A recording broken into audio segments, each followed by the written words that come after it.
पुरुषार्थ से प्रारब्ध। ओम शांति। आज का हमारा विषय है कि मैं बेगमपुर का बादशाह हूं, तो आइए इस विषय पर थोड़ा विस्तार से समझते हैं। बेगमपुर का बादशाह जो एक बहुत ही गहरा और महत्वपूर्ण आध्यात्मिक विचार है। इसका संबंध न तो किसी वास्तविक राज्य से है और न ही किसी राजनीतिक पद से। यह एक आंतरिक अवस्था को दर्शाता है जिसे राजयोग के अभ्यास से प्राप्त किया जाता है। बेगमपुर शब्द दो शब्दों से मिलकर बना है, बेगम बिना गम या दुख के, और पुर शहर। इसका अर्थ है दुख रहित शहर। ये कोई भौतिक स्थान नहीं बल्कि एक आध्यात्मिक अवस्था है। अब बादशाह का अर्थ है राजा या शासक, तो बेगमपुर के बादशाह का मतलब है दुखों से मुक्त दुनिया का शासक। बेगमपुर के बादशाह कौन, क्यों और कैसे? जैसा कि पहले बताया गया है, बेगमपुर का शाब्दिक अर्थ है दुख रहित शहर।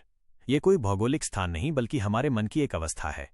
जब हमारा मन पूरी तरह से नेगेटिव इमोशंस, नकारात्मक भावनाओं जैसे क्रोध, भय, लोभ और दुख से मुक्त हो जाता है, तब वो अवस्था ही बेगमपुर कहलाती है। बादशाह उस व्यक्ति को कहते हैं जो अपने इस बेगमपुर का स्वामी बन चुका है। वो कोई बाहरी राजा नहीं बल्कि अपनी इंद्रियों और मन का बादशाह है। वो अपनी इच्छाओं और भावनाओं का गुलाम नहीं बल्कि उनका मास्टर स्वामी है।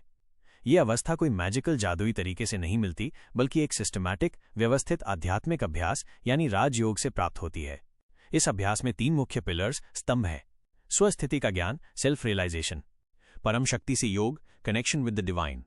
श्रेष्ठ कर्म का अभ्यास, प्रैक्टिस ऑफ एलिवेटेड एक्शंस। आइए इन तीनों पिलर्स को और विस्तार से समझें। 1. स्वस्थिति का ज्ञान, सेल्फ रियलाइजेशन। बेगमपुर का बादशाह बनने की यात्रा का पहला और सबसे महत्वपूर्ण कदम है अपने असली स्वरूप को पहचानना। हम आमतौर पर खुद को केवल ये शरीर मानते हैं और शरीर से जुड़ी पहचान जैसे नाम, जाति, पद, धर्म को ही अपना सब कुछ समझ लेते हैं। इस गलत पहचान के कारण ही दुख पैदा होता है। राजयोग हमें यह सिखाता है कि हम एक आत्मा, सोल हैं जो इस भौतिक शरीर को चलाने वाली एक शुद्ध चेतना, एक प्रकाश बिंदु है। अमरता का अनुभव, जब हमें यह ज्ञान होता है कि हम आत्मा हैं, तो हम ये भी समझते हैं कि हम अमर हैं, अविनाशी हैं। मृत्यु केवल शरीर का अंत है, आत्मा का नहीं। यह समझ हमें मृत्यु के भय से मुक्त करती है। अहंकार का नाश, शरीर से जुड़ी पहचान, ईगो ही हमारे दुखों का सबसे बड़ा कारण है। ये ज्ञान उस अहंकार को समाप्त करता है और हमें सच्चा ह्यूमिलिटी, नम्रता देता है। जब अहंकार खत्म होता है तभी बेगमपुर में प्रवेश संभव हो पाता है। 2. परम शक्ति से योग, कनेक्शन विद द डिवाइन। स्वयं को आत्मा जानने के बाद दूसरा कदम है उस परमपिता परमात्मा से अपने मन का योग लगाना। परमात्मा को सर्वोच्च शांति, प्रेम और शक्ति का सागर माना जाता है। परमात्म योग से परमात्म गुण हम में भी भरपूर होने लगते हैं। मानसिक प्यूरिफिकेशन, शुद्धिकरण।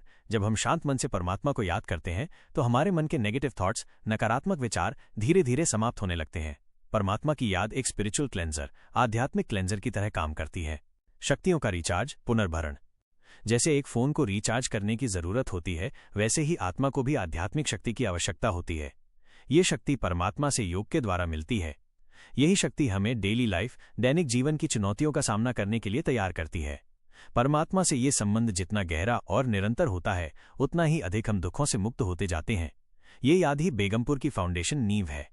3. श्रेष्ठ कर्म का अभ्यास, practice of elevated actions. Begampur का बादशाह बनने का अर्थ ये नहीं है कि हम दुनिया को छोड़कर कहीं एकांत में चले जाएं। असली बादशाह वो है जो दुनिया में रहते हुए भी दुनिया से अलग रहे, यानी कमल के फूल की तरह। राजयोग हमें सिखाता है कि हमारे हर कर्म का आधार निष्काम सेवा और श्रेष्ठ भावना होनी चाहिए। कर्मों का ट्रांसफॉर्मेशन, परिवर्तन। बेगमपुर का बादशाह सिर्फ अपने लिए नहीं जीता बल्कि दूसरों की भलाई के लिए कर्म करता है। उसके कर्मों में स्वार्थ, लोभ या अहंकार नहीं होता। कर्मों से मुक्ति। जब हम परमात्मा की याद में निस्वार्थ भाव से कर्म करते हैं तो वे कर्म हमें बांधते नहीं हैं, बल्कि वे हमें और अधिक हल्का और आनंदित महसूस कराते हैं। इस तरह हम कर्मों के बंधन से मुक्त हो जाते हैं। तो आज सारा दिन अशरीरी होने का अभ्यास करेंगे और ये बात याद रखेंगे कि भगवान हमारा साथी है। उसने आकर मेरे सारे बोझ हर लिए हैं और मैं हो गया हूं बेगमपुर का बादशाह। मेरे जीवन में कोई गम नहीं है, बस खुशियां ही खुशियां हैं। रोज सवेरे चिंतन के द्वारा अपनापन बढ़ाएंगे। लेकिन आज का मुख्य अभ्यास होगा सर्वशक्तिवान मेरे सिर के ऊपर छत्र छाया है। नीचे में शिवशक्ति, सिर के ऊपर सर्वशक्तिवान। इसका आज सारा दिन बहुत ज्यादा आनंद लेंगे और निरंतर योग की ओर बढ़ेंगे, क्योंकि निरंतर योगी ही बाप के निरंतर साथी हैं। ओम शांति।